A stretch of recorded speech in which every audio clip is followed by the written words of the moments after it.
Say what you want about this movie, but it feels very appropriate that the final X-Men movie is one that will leave everyone hating and fearing mutants. Because that's what they're known for in the comics. Yeah, okay. Should have gone with my other opening joke, which is, this movie is so bad, Disney decided to give the X-Men back to Fox. This movie is so bad, Capcom has already gone ahead and banned the X-Men from all upcoming Marvel vs. Capcom games. I had like 9 more of those. So, yes, this is our post-Geekout reaction for Dark Phoenix, the final X-Men movie under the Fox banner. Although, we should probably all just go ahead and pretend like Logan was the final one. Yeah, that one was way better. I saw someone on Twitter saying, man, think about the last shot in Logan. Like, the final shot in Logan. What fucking balls you must have to have that be the last shot in almost your last X-Men movie, and then come in here and make a couple more ones. Yes. So, I'm Aaron. I'm Michelle. And this movie's not good. And I have had many people, many people tell me they are looking forward to my review of this, because it's weird. I think people have gotten to a point with the Fox X-Men films, now that they know that Disney is taking it over, they all kind of have like this collective schadenfreude towards this film. Because before it was like, no, the X-Men films, I love the X-Men and I want them to be good and maybe this is okay. But now that they know that the people who created the Marvel Cinematic Universe are going to be taking this over, they're like, oh no, I can enjoy watching this baby burn. Yeah, torch this thing to the ground, sucker. It's so weird. The X-Men franchise is a phoenix. Because it's one of those where it's like, okay, that was all right. Ooh, that was bad. Oh, now it's back to being pretty good again. Oh, now it's really bad. Honestly, now it's really good. It's honestly more like a roller coaster. Yeah, kind of is. And I will be honest with you. I've almost got a little bit of schadenfreude going into this one too. Simply because I remember when I reviewed X-Men Apocalypse, you didn't see that one. No, I didn't. But I remember I reviewed it and I was like, I think I gave it like a 5 out of 10. I was like, it is totally fine. It is an oatmeal sandwich on untoasted bread. Like, it is a total whatever movie. And I had so many people tell me, clearly you don't understand the X-Men. Like, that was, I had like 5 or 6 people make that exact same comment of, clearly you don't understand the X-Men. I'm like, I understand the X-Men enough to know that Warren Worthington III is not a Russian drunk cage fighter. I understand enough that you don't kill the guy whose power is I can fly by dropping him in a plane. I understand that much about the X-Men. Yeah, it was so weird, all the people coming out and saying, clearly you don't understand the X-Men. For X-Men Apocalypse, I was like, this is the hill you want to die on? X-Men Apocalypse? That's the one that you're all going to plant your flag on? It's like, oh, you're people who really loved Age of Apocalypse when you were kids, weren't you? And you were just happy to have someone with that name in a movie. Oh, yeah, I don't think I'm going to get any of that on this one. I don't think anybody is coming in here and going to be, like, trying to defend this one. Partly because, okay, most people did not like X-Men The Last Stand. And this one was being written and directed by the same dude, who has not done anything good since then. But also, like I said, I think a lot of it is just the fact that now that people know, oh, the Marvel movies are going to be taking these over. The people who did Endgame, they're going to be now doing, like, X-Men stuff and handling all that stuff. Oh, yeah, fuck these things. They're terrible. I don't have to pretend anymore. So, let's go ahead and get into this film. It's literally just The Last Stand again. Kind of. It's so weird, because remember in the comics, the Dark Phoenix, it's this big sentient force that's like the thing that created all life, and it got into Jean, and then it led into this whole storyline involving space aliens and traveling into space, and Jean having to sacrifice herself and all that stuff. In The Last Stand, the Dark Phoenix was, Jean was Carrie. It was, Jean had these little, like, doors that Professor X put in her mind to keep her from her true power. And now that they're all being opened, she's going down the dark path and getting sinister. This one decided to do both those things together. Mm-hmm. It's so weird. It is so weird that they were like, okay, we have to choose one of these. And then that little girl came up and said, ¿Por qué no los toros? And they held her all up in the air. And they really should have held her up in the air because that was, wow. If you want to know the one way to make Last Stand worse, it's try and take the story you already had and then cram the comic story in there. Because I'll give Last Stand this. You might have looked at it and been like, man, you fucked up Jean Grey. This is not Jean Grey. But at least it was one thing. Like, at least it was one story going from A to B. In this one, they keep having the big alien bird go into Jean, but then they also have to deal with, oh, Charles Xavier put these blocks inside of mine. Oh, Charles, how could you do that? But, none of those blocks are actually what's doing any of this, so it doesn't really seem like we should actually be getting mad about you about this thing, because it doesn't actually apply to anything that's happening in this movie. But we're still going to talk about that thing in this movie. It's the aliens me, just aliens, just like... Yeah. Oh, let's talk about that. Okay.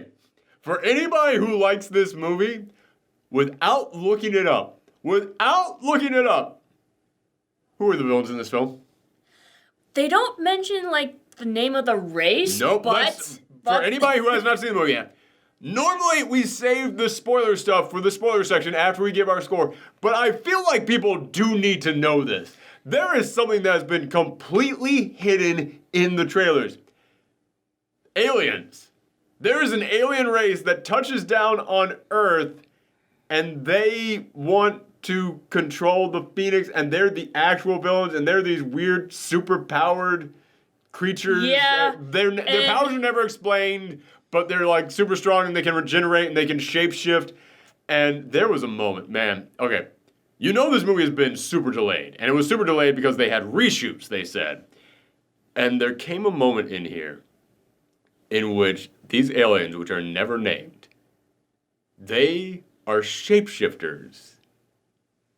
And I kept looking at it, it's like, the Skrulls were in Fox's corner at one point because they're mostly a Fantastic Four villain.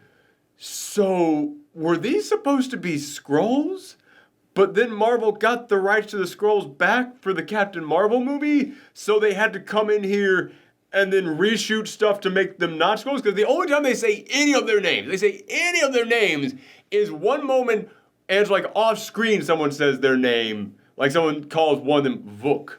Yeah, that's one of their names. Yeah. We don't know the names. We don't know the rest of the names. I had to look this shit up. I even Googled Marvel, Vuk, what? And nothing. Google just turned to me I don't know. That was just the random name of that guy, yeah, I guess. Partly because they misspell it. They spell it V-U-X in the movie. It's actually V-U-K in the comics. So yeah, Google's just I don't fucking, do you need Marvel Fox? Do you mean what? I don't know. Help me out here, man. I'm the most omnipotently powerful computer system in the world. I don't know what you're talking about on this. No. The villains in here, or at least what are supposed to be the villains, they're called the Dbari in the comics, and they were this alien race that popped up for one issue of they had been in a couple other like 3 or 4 issues throughout the entire history of Marvel, but in the X-Men they popped up for one issue during the Dark Phoenix saga when Jean lost full control. She went into space and she ate the sun of this solar system and ended up exploding and destroying this planet for the Dbari. And literally all you got was the Dbari are a peaceful race. And oh yes, oh, look at that, a giant bird in the air. Oh, this must be a blessing to us. Blam, they're all dead. That is literally all you get of them in the X-Men. And they took that and made them shapeshift. They made them Skrulls, is what they made them, because they're shape-shifting, super-powered villains in here. Although they also have incredible super strength, and you don't know what powers they have. Yeah, one of them can absorb massive amounts of energy. You don't know why. And it's how powerful are they that they need the Dark Phoenix? Because one of them's kicking plenty of ass on her own. Yeah. Yeah, it is. It's awful what they do with these villains. These may be the new contenders for worst villain in a comic book movie. Because, at least Steppenwolf, at least Malekith, at least I know their motivations and their names. Mm-hmm. Well, I know their motivations. They want to remake their planet, but also... destroy Earth. No. They don't want to remake their planet. They say they want to remake their planet. Then they're like, this will be our new planet. It's like, but you're about to get the bird that allows you to recreate your planet. Why are you not just recreating your planet? You're trying to use that to recreate. What? I don't understand. But again, at least I knew those brothers' names. I had to Google the crap out of this to figure out who these people were. And again, it's never said in here. It is never. All you get is at one point, they're walking away, and it is a clearly ADR line of someone refers to someone else's book. And again, it's in alien language, so they're not even saying it. They just put, like, the subtitles down there. Dude, I swear, I think these were Skrulls, and they came in here for reshoots. And that's not the only thing that I think was a reshoot in here. Because remember, even though this was finished before the Fox-Disney deal, they did delay this thing for reshoots when the Fox-Disney deal was being talked about. Mm-hmm. And you pointed this out to me. I did not notice this, but you pointed this out to me. There was a moment in here where the X-Men get kidnapped by the United States by the United States government, and they're being taken off exactly how they were in X-Men Apocalypse. Like, it's literally like just a scene from X-Men Apocalypse they just decided to put in here. They're being dragged off, and you pointed out to me everybody in that military organization on their suits have MCU on their uniforms.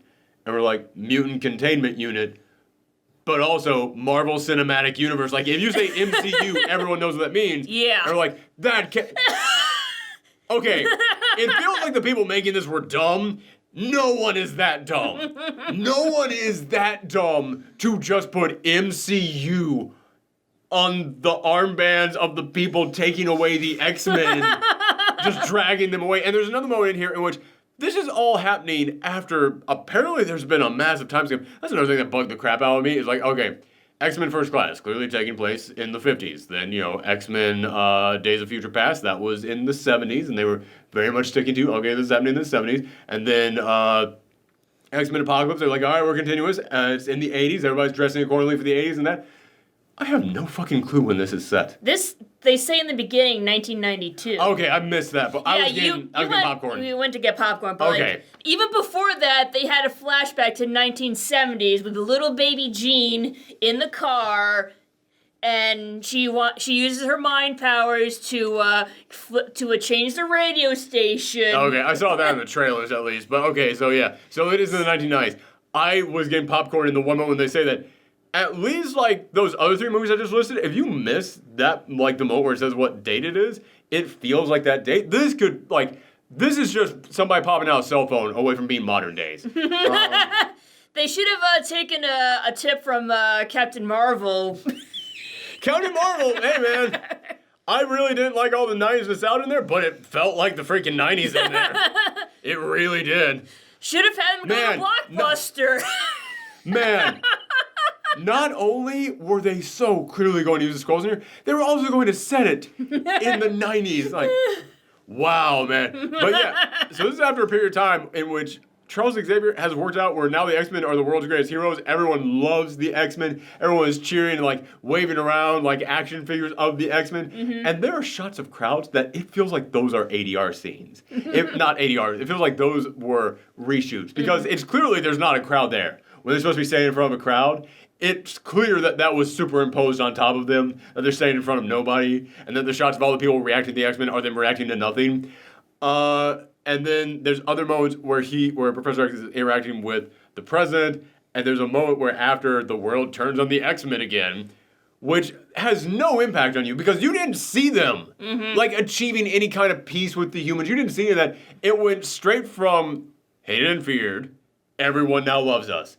So then when it's like, no, we're going to lose everything we work for. It's like, I didn't see you work for any of that shit. No. I mean, that was always your mission statement in the previous ones, but I never saw the progress of it. No, exactly. So when you lose it all, it's like, so you're just back to where you were in the last film? Cool. Yeah. That means nothing to me. It means literally nothing to me. It's like, I mean, to compare this to like a Marvel film, imagine if like all of Tony's armors got destroyed and then he had to go back to like the Mark I thing that he escaped from the cave from. It's like, wow, yeah, remember when he had that thing and then remember all his suits since then? Oh yeah, like some kind of like a step like that. Or, like Civil War, when like they're breaking up their friendship, like, yeah, they didn't get as many moments to interact as they do in the comics, but it's like, oh yeah, still, I do remember like those scenes where you interacted, man. Yeah, okay. I get like, there's nothing really in this. I mean, you've seen in the previous movies them trying to save people or making a speech to a president about something.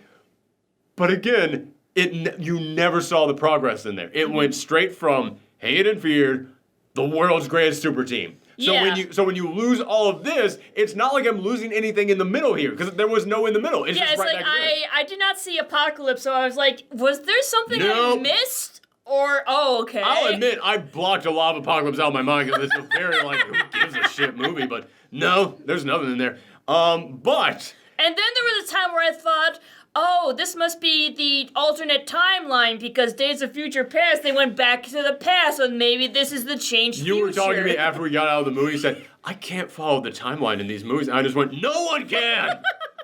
No one knows what the fucking timeline is in these things. Logan, the big finale, that happened in, the original timeline. They're referencing stuff that clearly didn't happen anymore. Yeah, man, goddamn. This thing is more confusing than the Legend of Zelda and the Halloween franchise timelines. But yeah, so you don't care when they're going to lose anything, but there is a moment in which he is on the phone with the president. Mr. President, I'm sorry, but this number is now off limits to you. No, you can't throw away everything that we've built up here. That's the line he had. And after you point out to me the MCU on the uniforms of all the people dragging the mutants away, I was just like, it feels like that might have been a reshoot, and they were trying to say that's them talking to Fox selling the X-Men rights. No, we've built so much up here. You can't just get rid of everything that we've built here. And that would really mean something if this movie wasn't bad.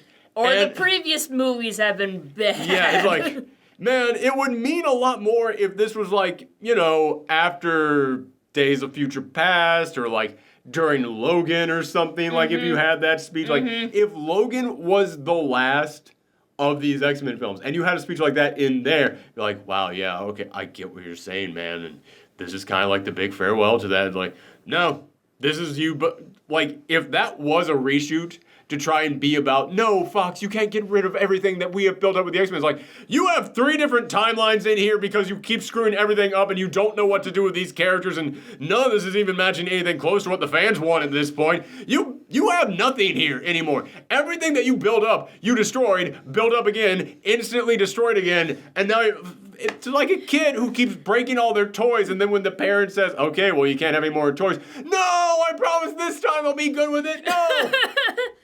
It kind of makes you wonder, what Marvel is going to do with the X-Men. Are they going to, retcon everything and start all over? Oh, none of this, yeah, all this is gone. All this is absolutely gone, yeah. All the Fox stuff is gone. They're going to definitely be starting over.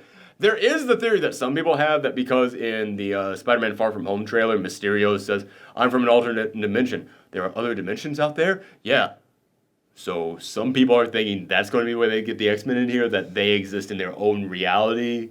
But still, they're not going to use this reality. This reality is too broken at this point. It's honestly... This reality had one good line that they didn't fuck up. Too bad. And they ended it with Logan. Done. It's over with. Dunzo McGunzo. There's no more of that. What we were left with is a fucking train wreck. All we have left in this timeline is Deadpool. That is all we have left in this. And even that second Deadpool movie was just it's fine. I guess it's Deadpool all over again, I guess. Although I did see an article that apparently the people at Disney are trying to think of a way to keep Ryan Reynolds as Deadpool. And just have him pop up before the movie and go, hi there, I'm Deadpool. You might be kind of confused as to why everyone's different but me. Shut up. And then that could be the explanation. And be yeah, because it's Deadpool. That works. Deadpool is a walking Looney Tunes character. Yes. You don't need the explanation for that. He could just walk on set and no one will blink an eye because that's just how he is. You could have it be the opening of Deadpool could be the big battle in Endgame with all the heroes, and then Deadpool comes around, hey guys, okay, so listen, you guys might not know who I am, but trust me, it's really cool, this is gonna be great, and I'm gonna be left in the deleted scenes, aren't I? You could introduce him in the deleted scenes on the Endgame Blu-ray. That's how you could do it. And it would all make sense for him. Speaking of the Spider-Man Far From Home thing with the alternate realities, people are saying they might try and link that with Spider-Verse. Yeah, I heard that too. I would be interested in that, but if he ends up going into other realities, I kind of want him to go into the really shitty Venom alternate reality, just so he can team up and be like, oh, hi, I'm Peter Parker. Peter Parker? Never heard of you. Hi, I'm Eddie Brock. Hi. And then they go on like a rousing adventure, and then Peter leaves, and then he's like, Peter Parker, that's a really nice kid. And that's it. Like, never mention that they have an epic rivalry and they hate each other. So anyway, back to this movie. I don't have anything else to say about this movie. This movie is so just kind of nothing. It is very much by the numbers, and yet... It's by the numbers if you just pulled a couple of the numbers out and threw them away, and the person drawing the line between the numbers was like, I just don't care anymore. Like, again, it would mean so much more to me if you had the whole, like, no, everything we built up, if half your cast actually felt like they wanted to be here. Because so many people in here, the only people in that theater that wanted to be there less than me were the people on the screen. Damn, that's what my opening joke should have been. Because it is well known that Jennifer Lawrence does not want to be Mystique anymore.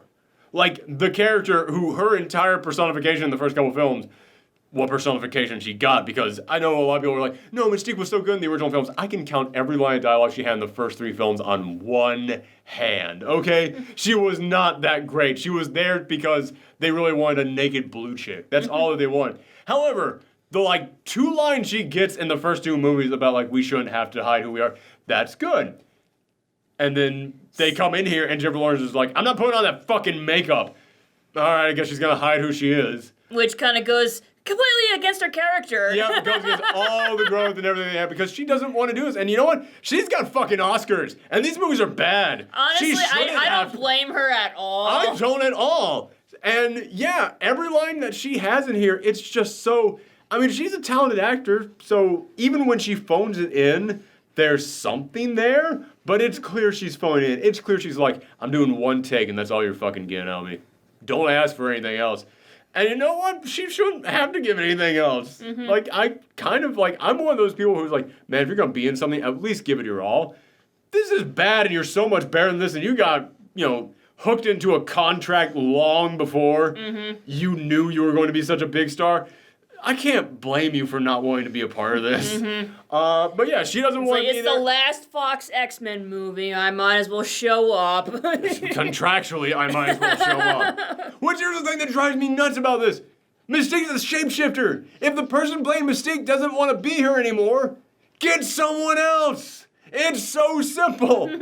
But I feel like Fox is just like, no, we need that name value. Yes. And I'm like, not if it means everyone is going to look at this thing and be like, wow, she so doesn't want to be there. Like, Natalie Portman wants to be in the Thor movies more than she wants to be in this.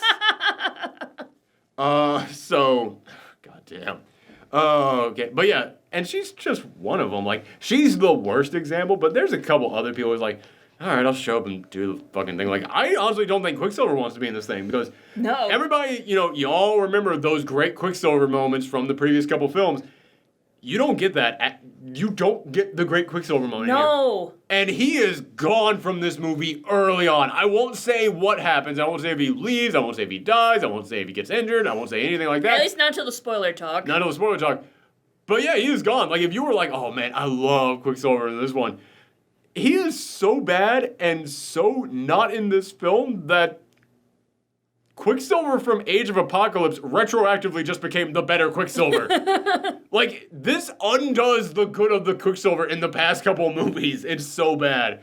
So he didn't want to be here. Mystique didn't want to be here. I'm trying to think who else in here was really just like, I don't give a shit. Like, I kind of want to say Cyclops, Storm, and Nightcrawler didn't want to be here, but they're not in here. They're like, I mean, they pop up just when it's like, hey, we're still here, remember? Oh, yeah, right. But when they do have to act, I swear these are good actors, but they are just like, I'm just delivering the lines. I don't know if it's just bad directing. I don't know what it is. You can't tell if it's bad directing or if they're just tired of this bullshit. Yeah, exactly. Like, everybody just has that feeling, I'm just done with this. Just, You know what this movie is? It's the cinematic equivalent of when a big star is now at the opening of a grocery store. It's when somebody's like, hey, you remember when I used to be that big character in that big famous TV show? Well, you can get big savings now at the new Lowe's supermarket. Snap, open up that door. Yeah, it feels like that. It's like, we used to be really big, and now it's just, oh, fuck, I've put on the fake smile for 5 minutes, and Yeah, what's your name, kid? All right, there you go. Fine, whatever. That's what this is. That's what this really feels like. The only people in here who really kind of act are, I'll say Jean kind of acts, I guess. I guess she's doing some okay in here. James McAvoy as Professor X. There are moments when that Scottish accent comes out, which I had never seen happen to him before. He's pretty good about hiding that, but there are moments where it cracks out. But for the most part, he's still doing pretty good. The guy, God, I forgot his name, but the guy who plays Magneto, he's good in here. But they're good by comparison to everyone else. It's one of those things where whenever they're actually acting, and also the guy who plays Beast is all right. But it's one of those things where whenever any of them are acting, it's like, oh, God, thank God. Yeah, people can act. Oh, people actually care and try in a movie. Like, there was a moment in which Beast and Professor X are having, like, this screaming, like, emotional argument at a dinner table. I was just like, oh, people are doing things in this movie. Okay, people actually trying. Oh, this is a scene with actors in it. Oh, it feels good. But those are just such short moments in here, and they're so few and far between. For the most part, it's just, I don't care. Yeah, it's like, this was not as bad as I thought it was gonna be, but it was definitely not good. I feel like this is like what I expect from Fox X-Men movies, basically. Just very... Well, they've done, let's say, they've done some good stuff, but it's what you expect from the bad Fox. Yes, that's what I mean. Yes, exactly. This is kind of their bottom tier stuff, but I will say, for the people out there who are like, oh, this must be terrible, Hellboy was terrible. Yes. This is just not good. Yeah. This is just bad. There are very, very few moments in here I'd be like, oh, that's kind of nice in there. But the rest of this film is either bad or fine. And I honestly wasn't hating it or anything. But then we got to a moment in which it was the first time they have the big standoff with Jean. And I was just like, oh, I don't care. I really do not care. And then it hit me. We're only a third of the way into this movie, and I have stopped caring. Because they don't take the time to give anybody any characters. That's another thing that the Fox X-Men films have always had a huge problem with. They don't know how to do a team film. Like, there's about, 3 of all the X-Men films that I'm like, yeah, okay, a decent chunk of people got some screen time in here. But so many of the other X-Men films it focuses 90% on this character, or 90% on these 2 characters, and then we just throw a bunch of other random mutants up there. And that's kind of what this is. It's like, okay, we get little bits of Jean. Don't really care about the stuff with Jean. Stuff with Professor X is all right in there. It's he gets some time in there. He gets some time for stuff. And everybody else is just like, I'm here too. It's not as bad as some of the other films, except for Magneto's friends. Magneto shows up with some guys, and man, I swear, there are hundreds of mutants in the Marvel Comics that all have really cool powers.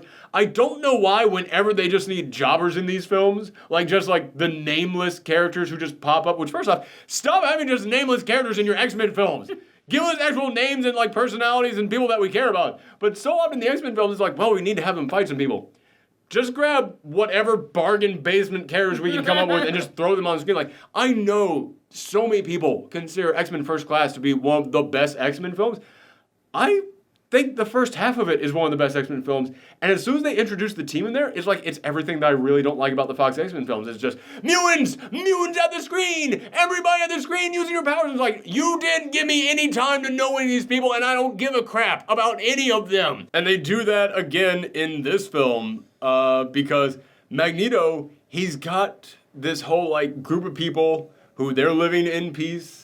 They're not bothering anybody, but then they have to go and suit up, and he brings 2 of them along with him. You don't know their names. They're never said. I mean, you barely even really understand what their powers are. And there's one guy, his power is he's got hair, he's got dreadlocks that he can, use like spears. And I was like, I don't even know who the fuck that is.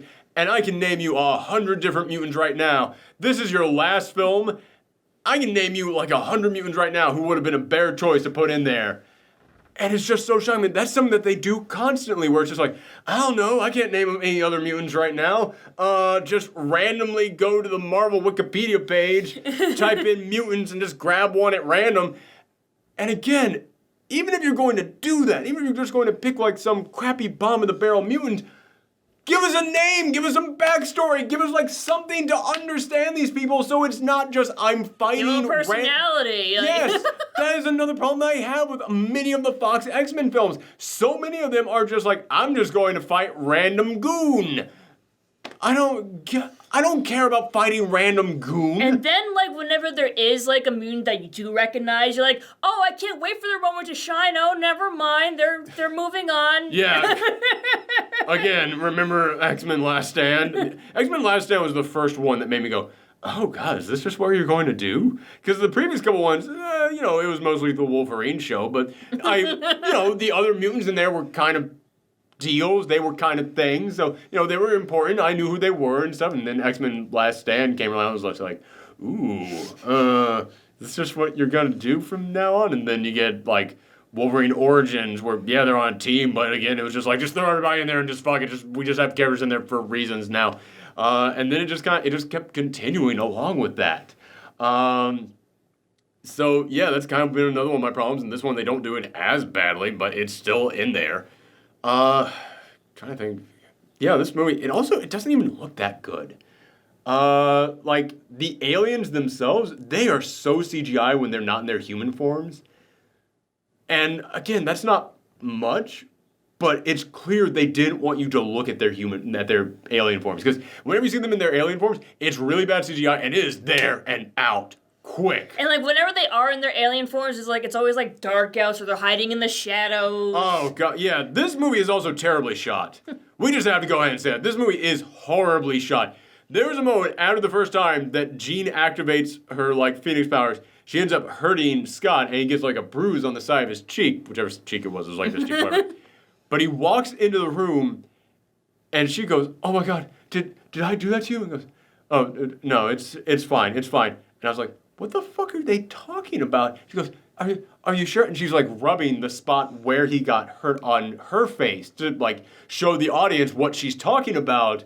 And then I looked at Scott and I was like, I don't see anything. And that's when I realized they shot him in that scene so that the lighting cast a huge shadow over where the bruise is in the entire scene where she's like, oh my God, Scott, did I hurt you? Did I do that to you? No, it's fine.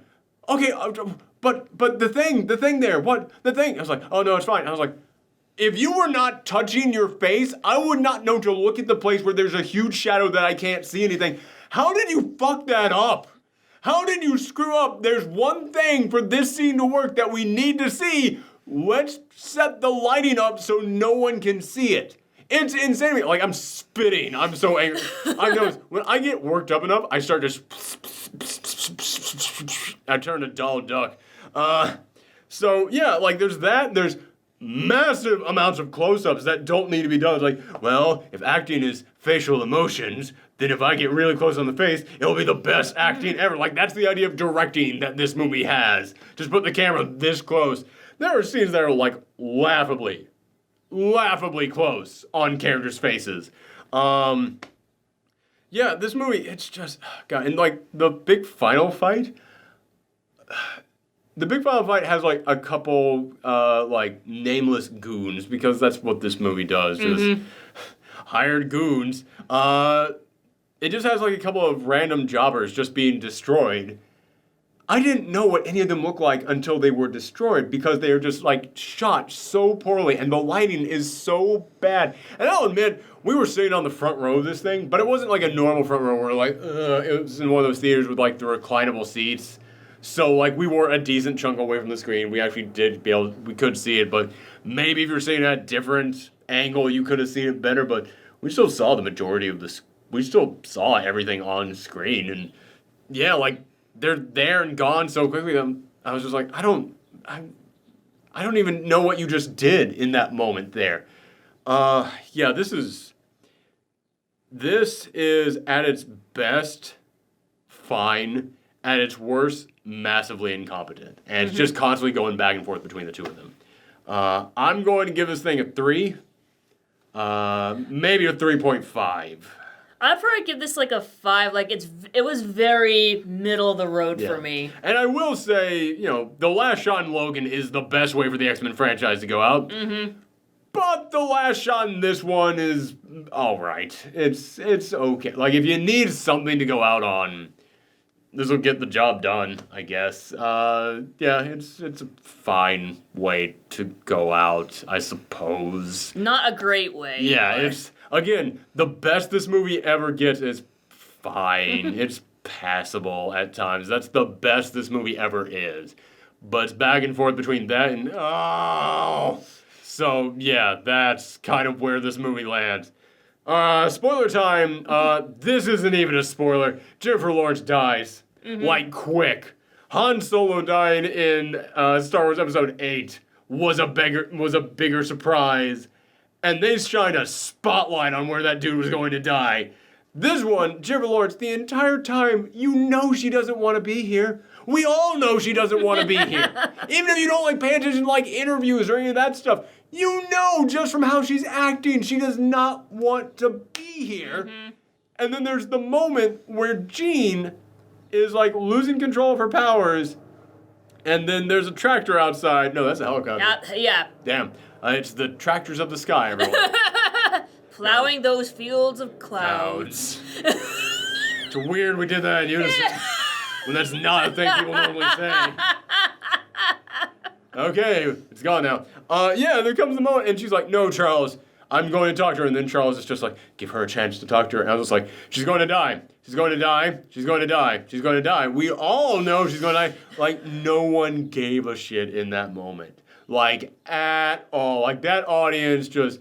Our entire audience was pretty much like that. Oh, yeah. That audience did not care. That audience only got one reaction, and it was from a moment where Jennifer Lawrence, which I'm not even going to call her Mystique, Jennifer Lawrence is like... They call her Raven in this movie, so... People are... I cannot get over the people who in X-Men Apocalypse are like, clearly you don't understand the X-Men. It's like, are you actually applauding the movie where you have a Mystique who does not want to be in her blue form and is trying to be known as the world's hero? Yeah, that's the other thing. That is the one thing that actually, like, shows, like, okay, the mutants are actually, like, progressing with the humans. Is that X-Men Apocalypse? Mystique, because of what happened at the end of Days of Future Past, people were calling her a mystery hero among the mutants. So there was that one thing. I'll give them that. But again, I was just like, are you, like, X-Men fans actually coming in here and trying to tell me, oh, clearly you don't understand the X-Men when you can't see how this is a totally accurate representation of Mystique from the comics, where she doesn't want to be blue and she's a hero and she's trying to school Professor X on how to be really good people in the world. The fuck? What books did you read? Was that time during X Factor run where she had a microchip in her and she had to be a good person or else it would explode and kill her Suicide Squad style? Again, I know my shit. Sorry, I did not mean to come in here and be like, I gotta prove my geek worth, because if you said X-Men Apocalypse was a good adaptation of an X-Men book, I don't have to prove anything to you at all. It still just blows my mind. It's like, really? Really, motherfuckers? Alright. So anyway, on with that. But yeah, the only time that our audience ever got any reaction was there's a moment when she's yelling at Professor X. And again, this almost feels like it was a reshoot moment, because, like, you had Captain Marvel coming out, and Captain Marvel was trying to, like, tell everybody we're going to be a big feminist movie, and then Wonder Woman was a big success, and that was a big, like, female empowerment film. They come in here and, like, it's this so, like, out of nowhere line. It had nothing to do with anything that they were talking about. And, like, they're just in an argument, and then she just goes, oh, and by the way, the women on this team are always saving the men. Maybe you should change it to X-women. And then, like, one person in the back, woo! Like, that was all we got. And anyway, you want to put a female empowerment message in your X-Men film? You probably should, because the women on the X-Men books are amazing, and they are typically the most powerful members of the team. Yeah, so many women in comics got into comics through the X-Men because they were loaded with strong female characters in there. Brother, we all saw that was a boardroom sitting there just going like, well, it shows that female empowerment is really in the superhero movies right now. We need to go in there with a reshoot for something in there like that. Like, wow, you took what should have been like a good line and mangled it so badly, it just feels soulless. Man, it is, like, that just sums up the last few X-Men films. Like, just kind of soulless. Just kind of like, well, I guess this is what people want us to do in these films. Not really. No. Why are you doing it? Stop doing that. Stop doing that. So, yeah, Jennifer Lawrence dies in this thing. Quicksilver, or Peter as he's known in these films, again, because these are true X-Men films, Peter, he goes running up to try and stop. We saw this in the trailers where he's like running on debris up to get to Jean.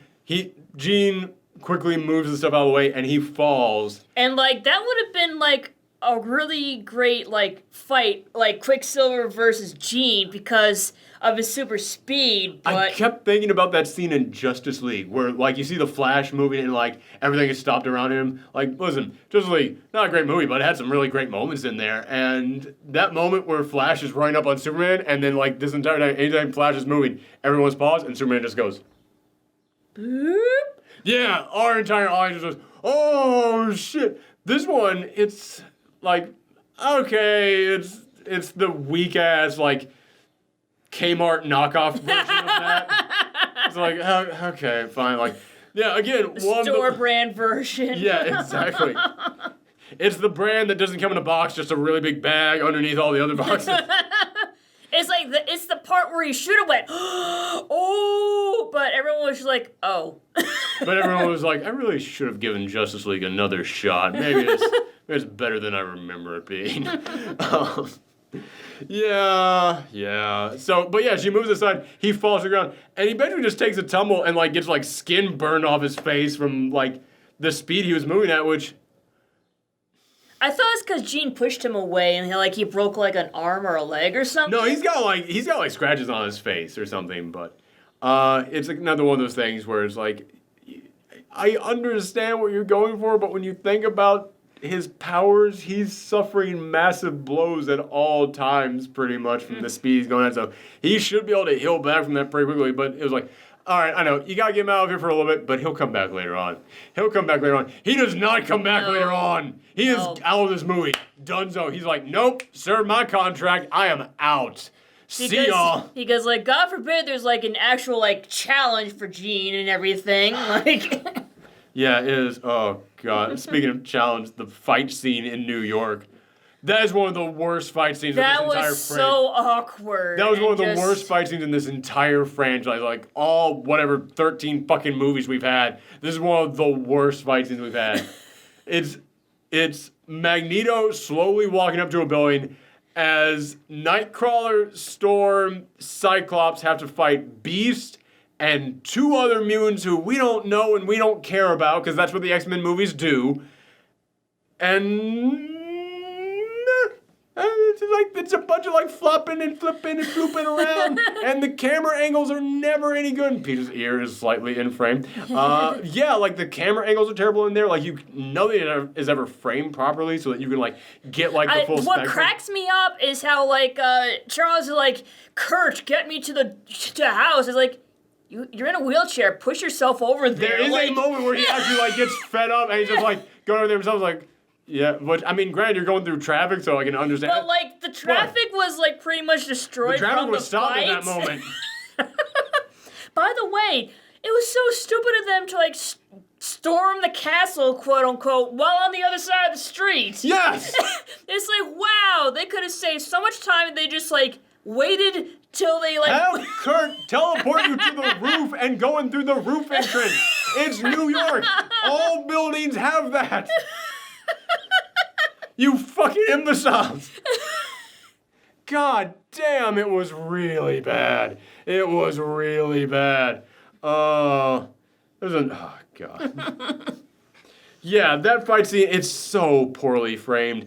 And then there's another fight towards the end when they're all on the train, and it should have been awesome, but again, it is just them going up against random jobbers, and, it's not like you can't have your heroes go up against random minions. I mean, the Chitauri, you can't have a unique villain for every member of the goddamn Avenger to go up against. Yeah, give them some big monsters for them to fight. Okay, it makes sense. But they look like interesting monsters.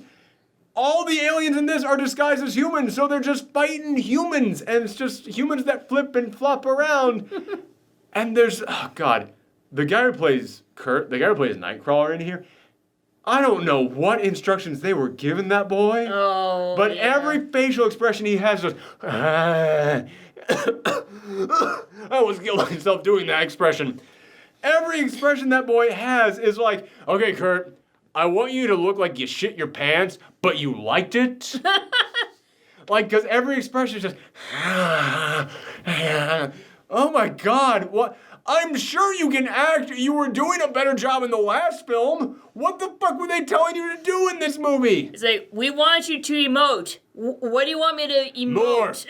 Everything. More of it. Oh my God.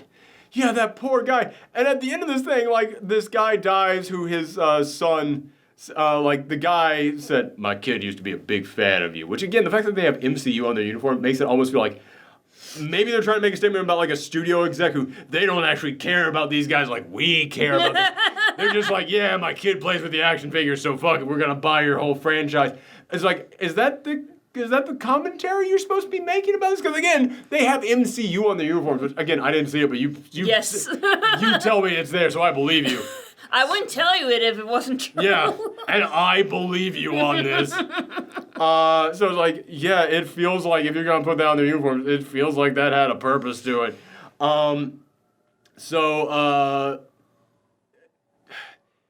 Yeah, that guy dies, and then Kurt just goes on a fucking murder spree. Like, he grabs a knife and then just teleporting, stabbing people. Like, he stabbed the guy through the neck with his tail.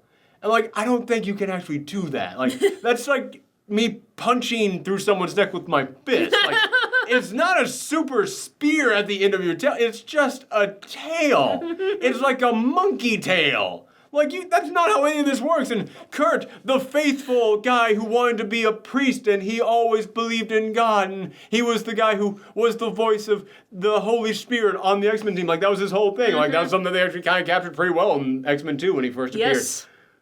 He's now just murdering people left and right, and he looks like he's enjoying it. And it's at that point where it's like, he's like the Dark Phoenix now. He's the one who snaps. Like, yeah. He goes down the darker path than Gene ever does in this movie. Dark Nightcrawler. Dark Knight.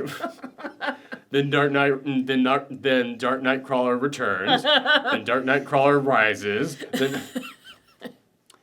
yeah, I'm trying to think of anything else to talk about in this, but apparently one of the reshoots they did is they said it, like, I don't know what movie it is, but they said that they had to reshoot the ending because it was going to be too much like another superhero film that came out recently, and considering that this ends with what was clearly the Skrull and Jean flying into the air where their ship is and blowing it all up, I'm like, were you going to do wow, Skrulls set in the 90s was going to end with your big supercharged heroine flying into the sky and blowing up a spaceship.